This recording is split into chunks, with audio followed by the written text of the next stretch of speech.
नमस्कार मित्रों, क्या आपने कभी खुद से यह सवाल पूछा है कि मैं कौन हूँ? यह एक साधारण प्रश्न नहीं बल्कि वह रहस्यमयी दरवाज़ा है जो आपकी असली पहचान तक पहुँचने का रास्ता दिखाता है। क्या आप यह शरीर हैं जो एक दिन समाप्त हो जाएगा, या फिर यह 5 इंद्रियां हैं जो हमें इस संसार का अनुभव कराती हैं? क्या आप मन है जो हर पल बदलता रहता है, या बुद्धि है जो तर्क करती है? आपने कभी सोचा है, जब आप कहते हैं मेरा शरीर, तो इसका अर्थ क्या हुआ? यह कि आप शरीर के मालिक हैं, ना कि शरीर। तो फिर आप कौन है? चलिए इसे समझने के लिए एक पल रुकते हैं। कल्पना कीजिए आप गहरी नींद में हैं। उस समय ना तो आप अपने शरीर के बारे में सोच रहे हैं, ना अपने विचारों के बारे में, फिर भी आप हैं। तो वह कौन है जो सब कुछ बंद होने पर भी मौजूद रहता है? यही सवाल हमें हमारी आत्मा तक ले जाता है। पुराने समय की बात है। एक ऋषि जंगल में आत्मज्ञान की खोज में गए। उन्होंने कई वर्षों तक तपस्या की, लेकिन सवाल वही रहा, मैं कौन हूँ? एक दिन उन्होंने ध्यान करते हुए महसूस किया कि वह शरीर से अलग है। उन्होंने जाना कि शरीर तो सिर्फ एक वस्त्र है जो आत्मा पर धारण किया गया है। उन्होंने समझा कि मन और बुद्धि भी केवल उपकरण है जो आत्मा की सेवा में है। यह समझने के लिए जरूरी है कि हम बार बार इस प्रश्न पर ध्यान दें। एक बार आंख बंद करके खुद से पूछे, मैं कौन हूँ? क्या मैं वह विचार हूँ जो अभी मेरे दिमाग में चल रहा है? नहीं, क्योंकि यह विचार हर पल बदलते रहते हैं। तो फिर क्या मैं वह भावनाएं हूं जो मुझे प्रभावित करती हैं? नहीं, क्योंकि वे भी स्थायी नहीं है। इस सवाल का जवाब तभी मिलेगा जब हम अपनी चेतना के गहरे स्तरों में प्रवेश करेंगे। आत्मा को जानने के लिए हमें ध्यान करना होगा। रोज सुबह ब्रह्मा मुहूर्त में कुछ पल शांत बैठकर गहरी सांस ले और खुद से यह सवाल पूछे। शुरुआत में कुछ नहीं दिखेगा, मन भटकने लगेगा, लेकिन धीरे धीरे एक दिन ऐसा आएगा जब सब कुछ स्पष्ट होगा। विज्ञान भी अब यह मानने लगा है कि चेतना मस्तिष्क और शरीर से परे हैं। न्यूरोसाइंस कहता है कि हमारे विचार और भावनाएं मस्तिष्क की गतिविधियां हो सकती हैं, लेकिन चेतना एक अलग आयाम है। ध्यान के माध्यम से हम इस चेतना को महसूस कर सकते हैं। आत्मा को समझने के लिए आपको खुद को बाहरी पहचान से अलग देखना होगा। गीता में श्री कृष्ण कहते हैं, तुम ना यह शरीर हो, ना यह मन, तुम तो शुद्ध आत्मा हो। जब आप यह समझ जाते हैं, तो आपके जीवन में एक अद्भुत परिवर्तन होता है। कल्पना कीजिए कि आप एक आकाश है। आपके भीतर बादल आते हैं और चले जाते हैं। यह बादल आपके विचार और भावनाएं हैं, लेकिन आकाश हमेशा स्थिर रहता है। यह आकाश ही आपकी आत्मा है। इसे कोई हिला नहीं सकता, इसे कोई बदल नहीं सकता। अब सवाल है, इस सत्य को अपने जीवन में कैसे लाएं? सबसे पहले रोज ध्यान करें। यह ध्यान केवल बैठने का अभ्यास नहीं, बल्कि आत्मा के साथ जुड़ने का माध्यम है। दूसरे दिन कुछ पल निकालें और खुद से यह सवाल करें, मैं कौन हूँ? यह सवाल आपको हर दिन गहराई में ले जाएगा। जीवन में जितनी भी समस्याएं हैं, उनका समाधान इसी प्रश्न में छिपा है। क्योंकि जब आप जान जाते हैं कि आप आत्मा हैं, तो आपको पता चलता है कि बाहरी दुनिया की घटनाएं केवल एक नाटक है। असली आनंद और शांति आपकी आत्मा में ही है। बहुत समय पहले की बात है। हिमालय की तलहटी में एक छोटा सा गांव था, जहां लोग प्रकृति के साथ शांति से जीवन व्यतीत करते थे। उसी गांव में रहने वाले एक युवा का नाम था आर्यन। आर्यन बचपन से ही बहुत जिज्ञासु था। उसने हमेशा दुनिया और अपने अस्तित्व के बारे में गहरे सवाल पूछे। उसका सबसे बड़ा सवाल था, मैं कौन हूँ? वह जब भी अपने माता पिता, गांव के बुजुर्गों या गुरुकुल के शिक्षकों से यह सवाल पूछता, वे उसे अलग अलग जवाब देते। कोई कहता तुम शरीर हो, तो कोई कहता तुम अपने कर्म हो। लेकिन आर्यन को यह जवाब संतोषजनक नहीं लगते। उसे हमेशा लगता कि इन जवाबों के पीछे कोई गहरी सच्चाई छिपी है जिसे कोई समझा नहीं पा रहा। एक दिन आर्यन ने तय किया कि वह अपने इस सवाल का उत्तर खोजने के लिए गांव छोड़ देगा। उसने अपनी यात्रा शुरू की और हिमालय की ओर निकल पड़ा। रास्ते में उसे तरह तरह के लोग मिले, कुछ साधु, कुछ व्यापारी और कुछ तपस्वी, लेकिन किसी के पास उसके सवाल का स्पष्ट जवाब नहीं था। अपनी यात्रा के दौरान आर्यन एक पर्वत की चोटी पर स्थित एक आश्रम पहुंचा। वहां एक योगी ध्यान में लीन थे। आर्यन ने उनके पास जाकर अपना सवाल पूछा, महात्मा जी, मैं कौन हूँ? योगी ने अपनी आंखें खोली और मुस्कुराते हुए कहा, बेटा, यह सवाल जितना सरल है उतना ही गहरा है। इसका उत्तर तुम्हें अपने भीतर खोजने की जरूरत है।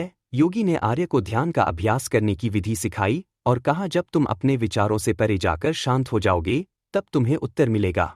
आर्य ने ध्यान करना शुरू किया, लेकिन जैसे ही वह ध्यान में बैठता उसका मन भटकने लगता। उसे कभी अपने घर की याद आती, कभी अपने सवाल का उत्तर जानने की अधीरता उसे परेशान करती। योगी ने उसे समझाया, तुम्हारा मन एक चंचल बंदर की तरह है। इसे शांत करना आसान नहीं, लेकिन असंभव भी नहीं। धैर्य रखो, ध्यान की कठिनाइयों के बीच आर्यन ने महसूस किया कि उसे अपने सफर को आगे बढ़ाना चाहिए। वह आश्रम छोड़कर नीचे की ओर चल पड़ा। रास्ते में उसे एक व्यापारी मिला जो बहुत धनी था। व्यापारी ने आर्यन से उसकी यात्रा का कारण पूछा। आर्यन ने अपना सवाल दोहराया, मैं कौन हूँ? व्यापारी हंसते हुए बोला, तुम्हें यह सवाल पूछने की जरूरत ही क्यों है? जीवन का असली उद्देश्य है धन कमाना और सुख प्राप्त करना, यही तुम्हारी पहचान है। लेकिन आर्य इस जवाब से सहमत नहीं हुआ। उसने व्यापारी से पूछा, अगर धन ही सब कुछ है तो आप इतने असंतुष्ट क्यों लगते हैं? आपके पास तो सब कुछ है, फिर भी आपको शांति क्यों नहीं मिली? व्यापारी आर्यन के सवाल पर चुप हो गया। आर्यन ने समझा कि भौतिक सुख उसे उसके सवाल का उत्तर नहीं दे सकते। आर्यन आगे बढ़ा और एक घने जंगल में पहुंचा। वहां उसने एक तपस्वी को देखा जो अकेले ध्यान में लीन था। तपस्वी की आंखों में गहरी शांति थी। आर्यन ने उनके पास जाकर वही सवाल पूछा। तपस्वी ने मुस्कुराते हुए कहा, तुम्हारा सवाल बहुत महत्वपूर्ण है, लेकिन इसका उत्तर तुम्हें अनुभव से मिलेगा, न कि शब्दों से। तपस्वी ने आर्य को एक कहानी सुनाई और कहने लगे, बहुत समय पहले एक राजा था जो अपने राज्य के हर कोने में यही सवाल पूछता फिरता था, मैं कौन हूँ? एक दिन उसे एक साधु ने कहा, तुम केवल शरीर या मन नहीं हो, तुम वह आत्मा हो जो सब कुछ देखती है, लेकिन इसे जानने के लिए तुम्हें अपनी सभी धारणाओं को छोड़ना होगा। आर्य को इस कहानी से प्रेरणा मिली। उसने तपस्वी से पूछा, मैं अपनी धारणाएं कैसे छोड़ पाऊंगा? तपस्वी ने कहा, तुम्हें खुद को दृष्टा बनाना होगा। हर विचार, हर भावना और हर अनुभव को देखो, लेकिन उनसे जुड़ना मत। आर्यन ने तपस्वी की सलाह मानी और अपनी यात्रा जारी रखी। वह गहरे जंगल में पहुंचा जहां उसने एक गुफा में बैठकर ध्यान करना शुरू किया। दिन, हफ्ते और महीने बीत गए। एक दिन ध्यान के दौरान उसने अचानक महसूस किया कि वह अपने शरीर, मन और विचारों से अलग है। उसे एक गहरा एहसास हुआ, मैं केवल यह शरीर नहीं हूँ, मैं केवल यह विचार भी नहीं हूँ, मैं वह चेतना हूँ जो सब कुछ देखती है। मैं वह शुद्ध आत्मा हूँ जो ना जन्म लेती है और ना मरती है। जब कोई यह समझ जाता है कि मैं कौन हूँ, तो उसके जीवन में एक बड़ा परिवर्तन होता है। यह ज्ञान केवल आत्मा को जानने का नहीं, बल्कि जीवन के हर पहलू को गहराई से समझने का दरवाज़ा है। आत्मबोध के बाद अगला प्रश्न स्वाभाविक रूप से आता है, हम यहाँ क्यों हैं? हमारा मुख्य उद्देश्य क्या है? जीवन के उद्देश्य को समझने के लिए सबसे पहले यह देखना होगा कि यह संसार क्या है। यह जगत हमें हर पल आकर्षित करता है। धन, संबंध, सफलता और प्रतिष्ठा की चाह में हम भागते रहते हैं, लेकिन जब आत्मज्ञान का प्रकाश हमारे भीतर जागता है, तो यह सब बाहरी खेल मात्र लगने लगता है, क्योंकि यह सब कुछ नश्वर है। यह दुनिया बदलती रहती है और हर बदलाव के साथ हमारी इच्छाएं और लक्ष्य भी बदलते हैं। परम सत्य यह है कि जीवन का उद्देश्य बाहरी चीजों में नहीं, बल्कि उस आंतरिक चेतना में छिपा है जिसे हमने अब तक अनदेखा किया है। आत्मबोध के बाद हमें यह समझ में आता है कि हमारा असली उद्देश्य दो स्तरों पर है, स्वयं को जानना और उस ज्ञान को कर्म और प्रेम के माध्यम से प्रकट करना। जब आप अपने मैं को समझते हैं, तो सबसे पहली चीज जो आपको महसूस होती है वह यह है कि आप इस जगत से अलग नहीं है। आप और यह ब्रह्मांड एक हैं। जो चेतना आपके भीतर है वही हर जीव, हर वृक्ष, हर पत्थर में है। जीवन का मुख्य उद्देश्य इस एकता का अनुभव करना और इसे अपने जीवन में जीवंत बनाना है। इसके 3 चरण हैं। पहला चरण है अपने भीतर गहराई तक जाना। आत्मबोध कोई स्थिर स्थिति नहीं, बल्कि एक निरंतर यात्रा है। ध्यान, स्वविचार और सच्चे ज्ञान के माध्यम से आप अपनी चेतना को विस्तार देते हैं। जैसे जैसे यह विस्तार होता है, आप यह महसूस करते हैं कि आप केवल अपने व्यक्तिगत जीवन तक सीमित नहीं है, आपका अस्तित्व इस पूरी सृष्टि से जुड़ा हुआ है। दूसरा चरण है सेवा और प्रेम। जब आप यह समझ जाते हैं कि हर जीव आत्मा का ही अंश है, तो आपके भीतर प्रेम का समुद्र उमड़ने लगता है। यह प्रेम केवल किसी व्यक्ति, परिवार या मित्रों तक सीमित नहीं रहता, यह अनंत हो जाता है।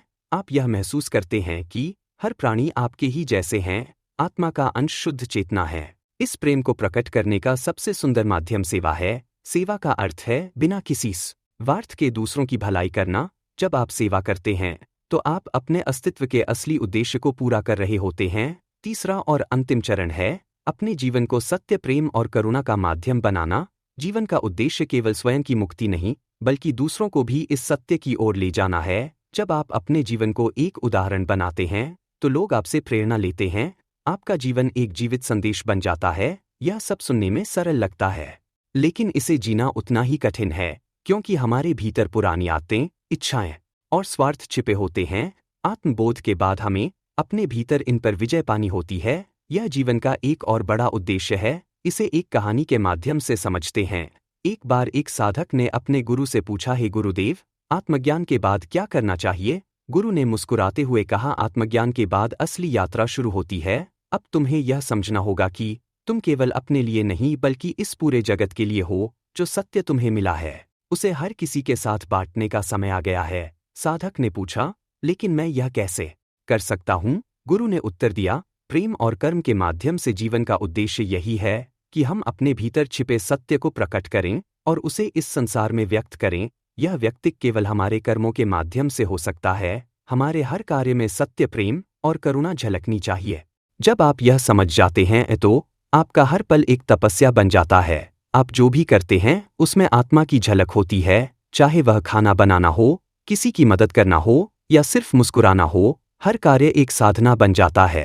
अंत में यह समझना जरूरी है कि जीवन का उद्देश्य कोई स्थिर चीज नहीं बल्कि एक यात्रा है। यह यात्रा आत्मबोध से शुरू होती है और आत्मा के सत्य को हर क्षण प्रकट करने पर खत्म होती है। लेकिन यह अंत भी एक नई शुरुआत होती है, क्योंकि यह संसार एक खेल है और इस खेल का उद्देश्य आनंदित होकर खेलना है। जो लोग यह समझ लेते हैं वे कभी परेशान नहीं होते, वे जीवन के हर पल में शांति और आनंद का अनुभव करते हैं। तो जीवन का मुख्य उद्देश्य यही है, अपने भीतर के सत्य को जानना और उसे दुनिया के साथ साझा करना। यही जीवन का सबसे बड़ा सत्य है। प्रिय मित्रों, आज हमने जीवन के सबसे महत्वपूर्ण प्रश्नों पर विचार किया। मैं कौन हूँ और जीवन का मुख्य उद्देश्य क्या है? यह सवाल साधारण नहीं है। ये ऐसे प्रश्न हैं जो हर व्यक्ति को अपनी जड़ों तक ले जाते हैं। जब आप समझ जाते हैं कि आप केवल शरीर, मन या विचार नहीं है बल्कि शुद्ध आत्मा है, तो जीवन के मायने ही बदल जाते हैं। इस दुनिया की सारी उलझनें, सारी भागदौड़ और सारे द्वंद्व केवल बाहरी दुनिया के भ्रम हैं।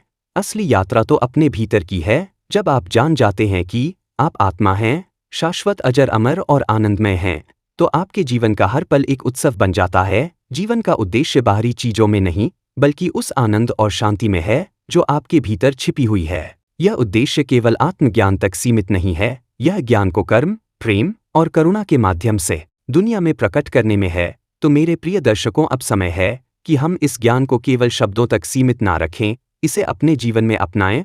खुद से पूछें, मैं कौन हूँ? इस सवाल का उत्तर खोजें, इसे महसूस करें और अपने जीवन को एक नई दिशा दें। यदि आज की यह चर्चा आपके दिल को छू गई हो तो इसे दूसरों के साथ साझा करें। यह ज्ञान जितना फैलता है उतना ही उजाला बढ़ता है। और हाँ, हमारे चैनल को सब्सक्राइब करें ताकि हम आपको ऐसी और गहन विषयों पर विचार करने का अवसर दे सकें। अंत में यही कहूँगा, आपकी आत्मा शुद्ध, असीम और दिव्य है। इसे जानें, इसे स्वीकारें और इसे पूरी दुनिया के साथ साझा करें। जीवन का असली आनंद इसी में है। धन्यवाद और आपका दिन शुभ हो।